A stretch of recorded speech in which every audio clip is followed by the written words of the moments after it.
Stramburi Salen ranta. Bramburissahan on tämmöisiä kyllä muitakin pieniä rantoja, mutta tänne päästäkseen pitää joko tulla veneellä tai mieluummin kävellä aika jyrkkää polkua pitkin.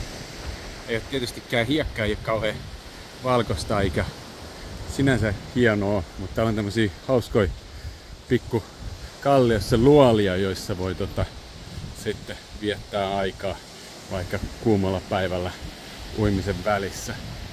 Tuolla on lisää.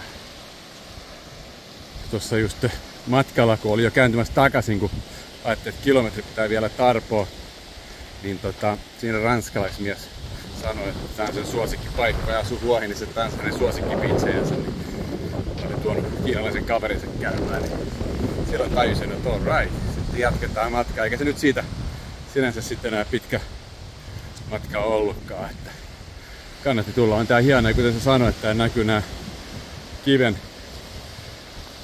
niin kuin, miten se nyt sanoisi, kiven iho, kiven kerrostumat näkyy hienosti täällä.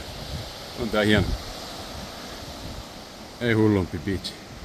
Kannattaa tulla, jos pidätte Vuohinista ja beacheistä.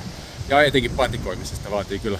Ei nyt mikään älytön kiipeäminen, että mä kävelin siinä samalla semmoisen näköalapaikan, niin se lisäsi matkaa. Mutta jos tulee suorintareittiin, niin pääsee kohtuullisen pienelläkin kävelyllä